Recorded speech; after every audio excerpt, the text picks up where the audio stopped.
சுவாமிமலை பயணம் உங்களுக்கெல்லாம் எப்படி இருக்கும்னு எனக்கு தெரியல. ஆனால் இந்த சுவாமிமலை பயணம் எனக்கு ஒரு மிகப்பெரிய ஒரு வித்தியாசமாக தான் இருந்தது. ஏன்னா இந்த அறுபடை வீடுகளில் நான் போகாத ஒரு 3 ஸ்தலம் என்ன அப்படின்னு பார்த்தீங்கன்னா, சுவாமிமலையும், திருப்பரங்குன்றம், பழமுதிர்ச்சோலை. இந்த 3 இடங்கள் மட்டும்தான் நான் வச்சுட்டே இருந்தேன்.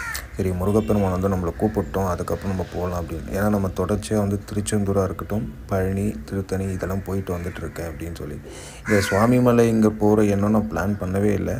ஆனால் இந்த பயணத்தில் ஒரு மிகப்பெரிய ஒரு கஷ்டமான ஒரு விஷயம் என்ன அப்படின்னு பார்த்தீங்கன்னா, எனக்கு இது ஒரு பெரிய ஒரு டாஸ்க்காகவும் நான் எடுத்துக்கிட்டேன். என்னென்னா, ஒருத்தர் இருக்கார். அவர் நம்ம கோயில் பக்கத்தில் தான் இருக்கார். அவர் ஒரு மீனவர். அவருக்கு மிகப்பெரிய ஒரு துன்பத்துலேயும், ஒரு உடல் ரீதியாகவும், மனம் ரீதியாகவும், குடும்பத்தில் மிகப்பெரிய ஒரு சண்டைகளும் சச்சரவுகளும் தாங்கிக்கிட்டே தான் இத்தனை நாள் இந்த மனுஷன் ரொம்ப ஒரு வேதனையாக தான் இருந்தாப்புல.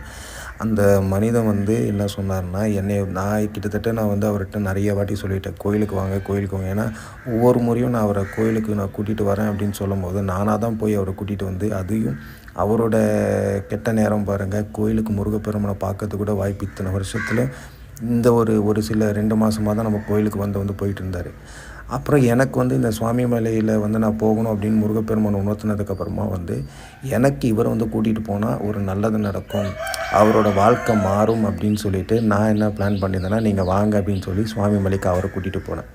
அவரை கூட்டிகிட்டு போகிறதுக்குள்ளே ஏகப்பட்ட தடயம். அவர் நேரத்துக்கு வரல, மழை பெஞ்சிட்டு இருந்தது, பஸ்ஸு கிடைக்கல. போகிற பஸ் ஸ்டாண்டில் இருக்கும்போது அந்த பஸ்ஸு எங்கே நாங்கள் நிற்கிறதுக்கு முன்னாடி 1 ஹவர் முன்னாடி போய் எவ்வளோ தடங்கள் போய் கடைசியாக சுவாமிமலையில் இறங்கியாச்சு. இந்த சுவாமிமலையில் நான் போகும்பொழுது கரெக்டாக நட சாத்துற டைம், அதாவது 8:30 மணிக்கு நான் போய் சேர்ந்தேன். எல்லாமே பஸ்ஸு டிலேயால் 8:30 மணிக்கு போய் சேர்ந்தேன்.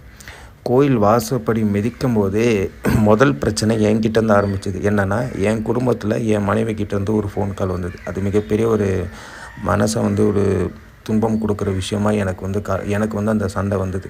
நான் முக்கியமாக அந்த கோயில் திருத்தலங்களில் போகும்போது ஃபோனை சுவிட்ச் ஆஃப் பண்ணிவிடுவேன். இந்த மாதிரி ஏதாவது நம்மளை மனதை உடைக்கக்கூடிய நிலைமைகள் வரும் அப்படின்னு சொல்லிட்டு ஃபோனை சுவிட்ச் ஆஃப் பண்ணுறேன். அதையும் தாண்டி எனக்கு வந்தது.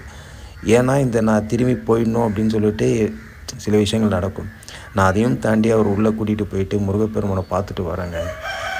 பார்த்துட்டு வந்துட்டு அந்த இது ஏகப்பட்ட ஒரு டென்ஷன்லேயும் ஒரு வலியிலையும் நான் போய் பார்த்துட்டேன். முருகப்பெருமானை பார்த்துட்டு வரேன். பார்த்துட்டு வந்துட்டு அதே நைட்டில் நாங்கள் கிளம்பிட்டோம். பஸ் ஏறி நாங்கள் கிளம்பிட்டோம். பஸ் ஸ்டாண்டில் நிற்கும்போது இந்த பாண்டிச்சேரிக்கு போகிற பஸ் கிடைக்கவே இல்லை. நாங்கள் நினச்சிட்டோம், ஏன்னா கடைசி பஸ்ஸு போயிட்டுருக்கோன்னு. கரெக்டாக 12:30 மணி ஆகிப்போச்சு.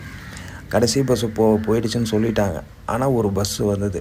அந்த பஸ்ஸுக்குள்ளே நாங்கள் ஏறிட்டோம். ஏறினதுக்கப்புறமா எங்கள் 4வது சீட்டில் இருக்கும்போது பார்த்தா அங்கே முருகப்பெருமானோட கேலண்டர் இருந்தது.